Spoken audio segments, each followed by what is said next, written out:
Good morning once again, and you're still watching Sunrise at Sea here on CTV. Welcome to Twitter Jabs 2. My name is Agi Oase, and we are continuing the conversation on the National Environment Week that is spearheaded by the National Environment Management Authority ahead of the commemoration of the World Environment Day, which is celebrated or commemorated annually on the 5th of June and was spearheaded or is spearheaded by the United Nations in regard, to conservation and protection of the environment. And joining me at the center of this conversation to give us more insight on what will be happening in this country in regard to the National Environment Week is none other than Miss Judith Naluyima, and that is an environment education officer, as well as Miss Aidan Asekenye, who is the principal environment education officer from National Environment Management Authority. Good morning, ladies, and thank you so much for joining us today. Good morning, and thank you for having us here. Well, before we dive into the discussion, I'd like to ask you, what is the mandate of NEMA? The mandate of NEMA? Yes. NEMA is the principal agency in the country which is responsible for regulating, supervising, and monitoring all activities of environment. So it is basically the national agency which is supposed to supervise. And when it means supervise or monitor or regulate, that means there are other respective agencies doing their respective duties, and so our role is basically to oversee. Yes, please. And as a follow-up, what is the objective of the National Environment Week, which we are commemorating ahead of the World Environment Day? The objective of the National Environment Week is basically to, have each and every person be able to participate. Yes. To participate in the activities of the World Environment Day. And this is not only probably in the host district, but this is supposed to be taking place everywhere across the country. And so it's basically a call to action, and there are so many things that we can do in our different places to be able to commemorate World Environment Day. Yes, please. Okay, and to you, Miss Judith, as an environment education officer, I'd like to ask you, why the National Environment Week? How does it come about? What does it entail, and why now? I think that is also helping people to realize the need to take action, like it is enshrined in the national constitution, in the Constitution of the Republic of Uganda. Yes. It is individual responsibility. Everybody has a role to play. Yes. And they are actually supposed to take part, but even not only caring for the environment, but also enhancing its beauty, its productivity. So it is a forum that will bring people on board, take action, and be able to conserve the environment so that these natural resources are not depleted. They are there for them, but even for the future generation. And what are some of the challenges that Uganda is facing in regard to environmental protection and conservation at the moment? Some of those probably in conservation, of course, one of the key problems we have, of course, is degradation. We have increase in population in this country, and because of that, the land is never increasing. The land is a constant resource, so we could say, and yet we are also increasing day by day. So there is increased pressure on the resources, but also more so, we have had so much of rural-urban migration. Everybody is looking for a way of living in the town centers. And therefore, the town centers have been flooded with people, and the resources there are actually not enough. And we can take our case here in Kampala. We know that much of Kampala, ideally, years ago, probably, much of it was wetland. But now, everybody wants to find life in the city. We want to settle in the city, and at the same time, we also want to do activities in the city. Yes. So that is a big challenge for environment. And as we know, the environment is the natural capital. Natural capital. Everything we think about, it is supposed to come from environment. If we are thinking of development, it's environment. We are thinking about sustainability, livelihoods, it is still the environment. So because of those pressures, that is one of the biggest challenges that we face. Awareness is the other, although in this country, I really feel that we know the value of environment, but I think because of those pressures, sometimes we find ourselves that we are actually doing the opposite of what we are supposed to do. And just a follow-up question on what you just talked about, you know, wetland encroachment in Kampala. I mean, right now, so many wetlands have been encroached on by multiple people. I mean, they're setting up buildings. It's all over the place. How has NEMA, you know, gone about that? NEMA has been, there are so many things that NEMA has done.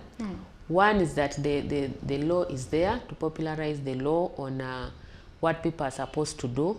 But also we know that the Constitution of Uganda actually says that wetlands are held in trust for the people of the country, all natural resources anyway. So in that regard, number one is that NEMA has been regulating developments. If anybody wants to, you know, to take up a development activity, they carry out what is called an environment impact assessment. And on that environment impact assessment, it is therefore assessed whether this project should take place or not. That is one way of protecting the resources, because we cannot be able to allow developments to take place in the wetlands. However, also, there has also been deliberations either in top policy or in the country. I think recently the president also made a pronouncement that actually people should not settle on wetlands. But also we are trying to do more of awareness, because you know this is supposed to be a sustainable initiative, and unless people understand why they should not be there, why they should not do activities there, then it doesn't become a sustainable initiative. So awareness is key also. But as you know, sometimes if awareness fails, then you go to the next step. Yes, so we also have enforcement as well, really. And enforcement basically means you remove people from the place, and then the person who has actually destroyed the place is given what is called a restoration order. Like to restore the places that have been damaged. Absolutely. Okay. But I wanted to add on something. You know, you can have the policies, regulations, and the law. But we have people who are very stubborn. Yes. Even when they know the truth, you chase them from the streets. Just an example to say, they will come back forcefully. So there is also impunity, which people may not want to do. On the side of the citizens, yes. And they say, you know, I do this because I know nobody will see this. Okay. But all what she has said, my sister, I think we are putting in place. NEMA is doing all it to find takes. out the feasibility of a project before it is passed. You give conditions, but somebody bypasses. Okay. But we try as much as possible to make sure compliance. Okay, besides that, I'd like to ask you, in your perspective, what do you think are those achievements, you know, that have been, you know, achieved in Uganda? I mean, we're always talking about the negative, but how about those achievements that you have achieved in regard to environment protection and conservation? And this is to you, Miss Judith. Achievements that National Environment Management Authority has achieved. Yes. We have achieved stakeholder engagement, because we don't work in unison. We don't work alone. Yes. We work with the lead agencies. We have been able to bring them on board. We work with different stakeholders, even politicians. We have a Natural Resources Committee at Parliament. We usually engage them. We have a policy committee. We have different agents, organizations, civil society organizations. Yes. We have the private sector. And even having this platform, because it is a vehicle, like you had already said, that helps us to create awareness on a broader perspective, so that the public can realize. And we have not stopped at that. We are not looking at only people who are educated, the elites, but we also go to the grassroots.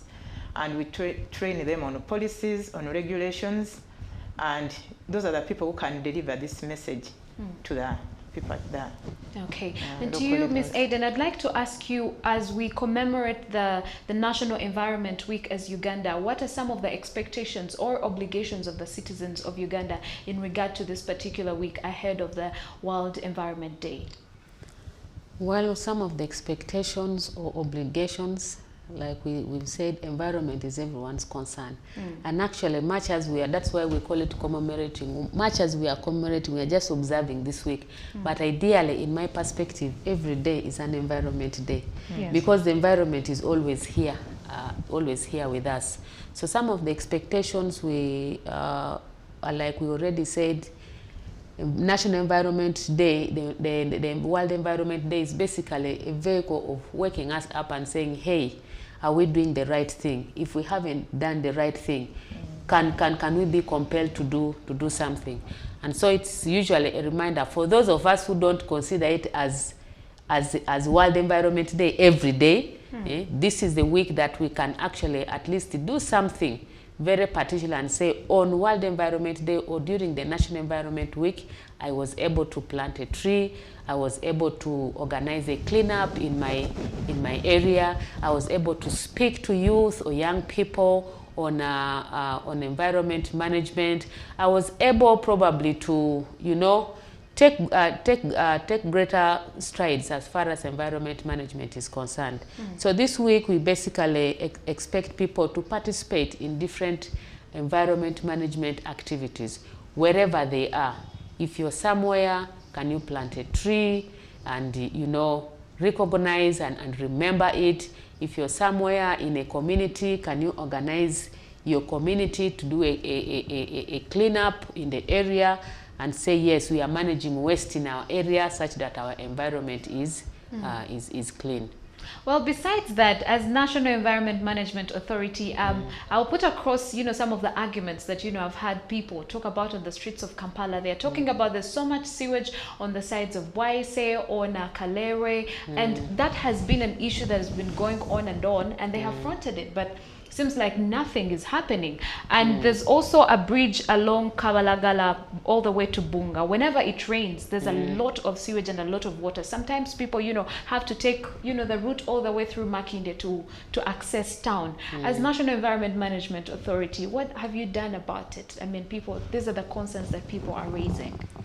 Thank you very much. Like we began by saying that our work is to regulate, supervise, and monitor.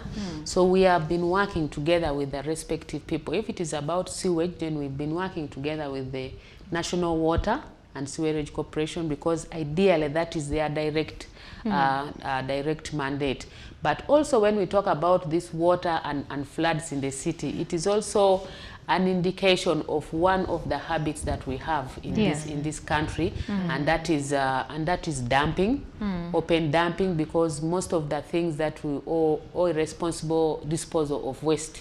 Because once that is done, you know that all those bottles, all the waste ends up in the stormwater channel. Now it is a stormwater channel. It is not for plastics. It's not for Kavera, but it's a stormwater channel. So basically, when that fills up there, that is why we actually get the floods in the city. However, that has been one of the key things that we have tried to do, to link up with the different respective agencies that are actually responsible for implementing those activities. Okay. And to you, Ms. Judith, being an environment education officer, how would you rate Uganda in regard to environment protection and conservation as opposed to other countries? How are we doing at the moment? The rating in Uganda is 50-50. Compared to other countries? People try to conserve. People try to do probably to undertake proper environment management practices, but some are also swayed away by other people's practices. For example, we have waste collection services. Probably, I mean here in Kampala, and people are supposed to subscribe to a fee, but you find your neighbor not doing that, and you say, why am I now paying? Some people are just swayed away by other people's practices, and they say, let me not also pay, let me put there, such that when the rains, just like my sister has said, when the rains come, this sack of garbage will be swept in the water. Yes. Because you see the neighbor doing that. Of course, other countries are so much developed that we are actually benchmarking. You find organizations, including NEMA, go to benchmark so that they can borrow good practices and bring them back here. But it is also not very easy to benchmark and put in practice whatever you have seen.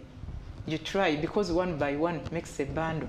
You begin slowly, and maybe with the time, 5 years to come, people will have copied those practices and they'll be able to put them into action.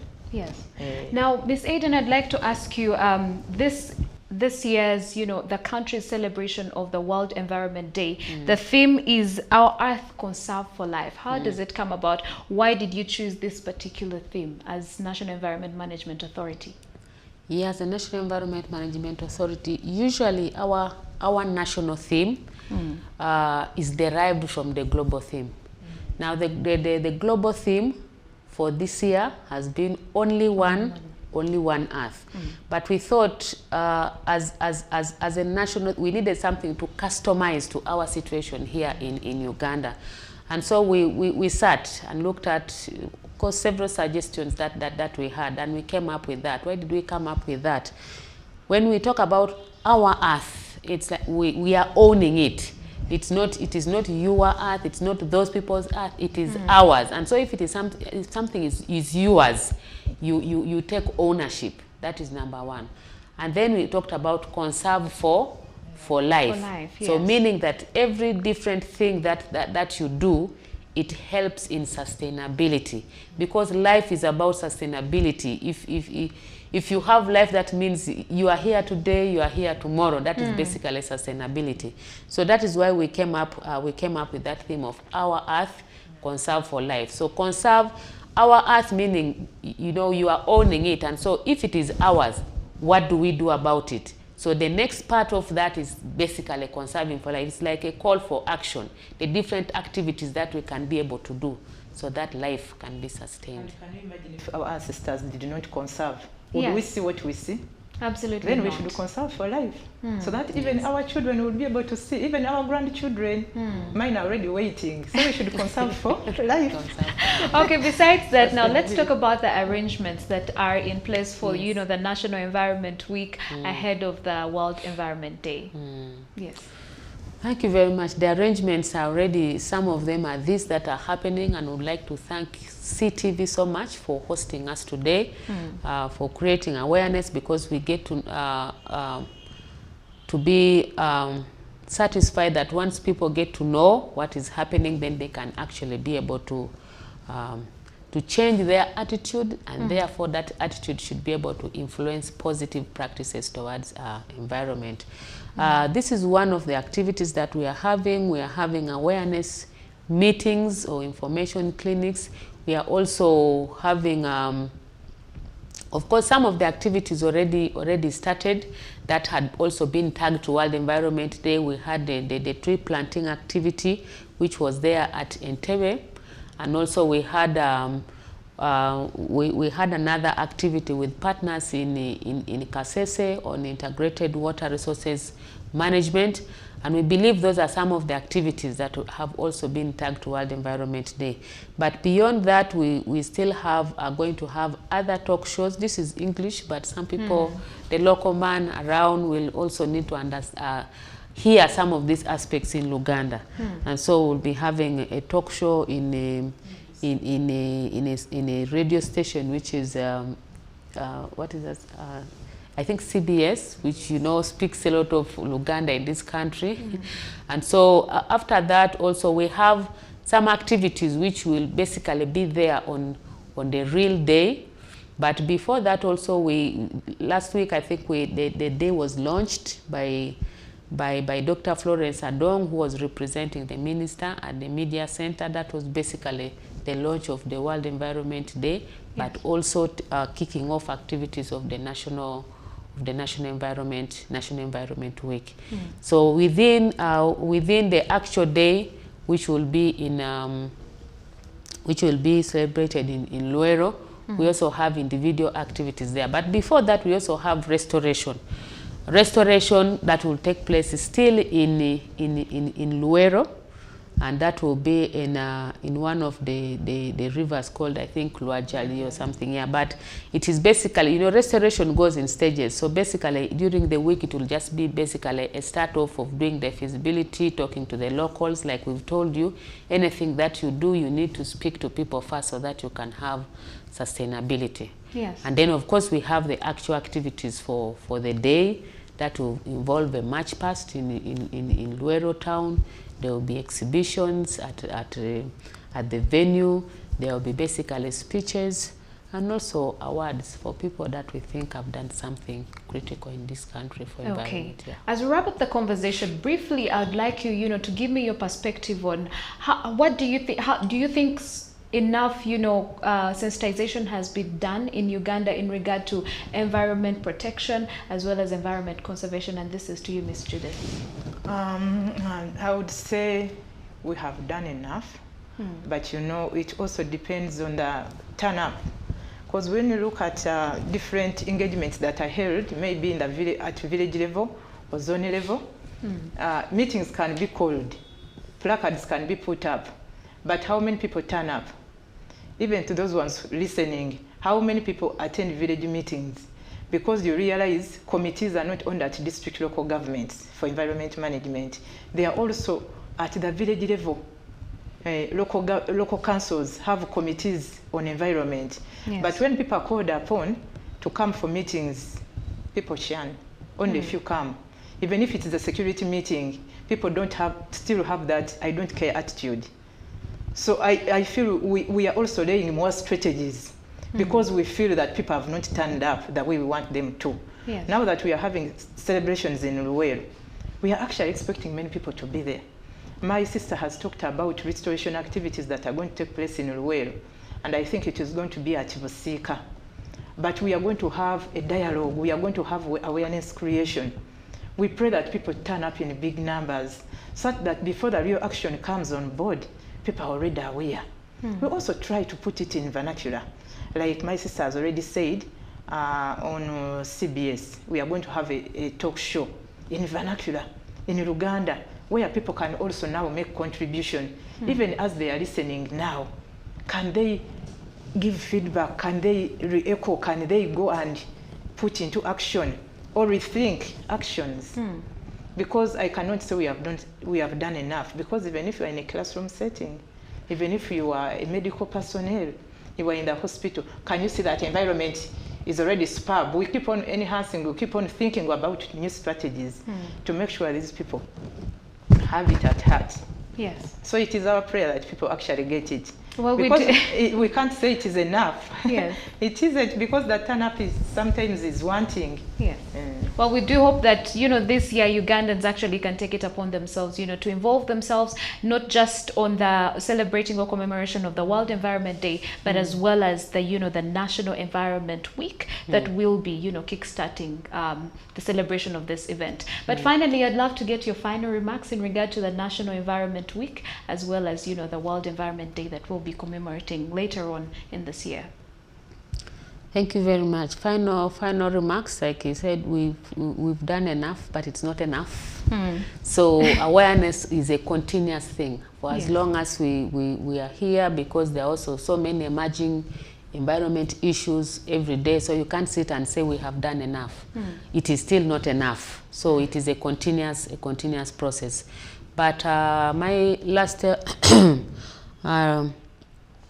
thoughts on this is basically to call upon Ugandans, each and every one of us, like environment is each and everyone's responsibility. In the Constitution, we always run for one clause only, which says that I have the right to live in a clean and healthy environment. But then we forget, we forget the other part, which talks about it is my responsibility to also keep that clean and healthy environment. So those are my last thoughts, that let's remember the last clause of that is our responsibility. And so let's do everything possible to be able to maintain a clean and healthy environment. Either we plant a tree, stop illegal dumping and irresponsible the dumping of waste in several areas. For developers in this country, let's seek authority approvals so that our projects are compliant with the environmental standards of the country. Thank you so much for that submission. And Ms. Judith would like to get your final remarks. Just to add on something, I will start from where my sister stopped. Yes. Apart from illegal dumping, people should stop also burning. People can burn. You are in your household and somebody is burning garbage, another one plastic, all those fumes we inhale. Then at the end of the day, where is the health? Where is our environment? Yes. Also, our clarion call is to call upon all Ugandans to take part in these environmental celebrations from home, because environment begins from where you are. Yes. Let them take action, like my sister has already emphasized. Those ones who can be able to reach Luwero, Kastana Playground on 5th, we shall be happy to see them. Okay, we hope that Ugandans, just like you've had, that take part in this whole process, because at the end of the day, it's good enough for you, not just for the people that you're trying to do it for, but for yourself as well. You can do it for yourself. Thank you so much, ladies, for joining us this morning. And thank you for having us here. Well, that wraps up the conversation that we had for you on a Twitter Jabs too, and that has been Miss Aiden Asekenye, who is the Principal Educational Officer, Environment Educational Officer from the National Environment Management Authority, as well as Miss Judith Naluyima, who is the Environment Education Officer from the National Environment Management Authority. But do not go anywhere. Coming up is Hit or Miss, and Shivan Alma and Sarah Apollo will be taking you through this segment. This is Sunrise at Sea. Don't blink.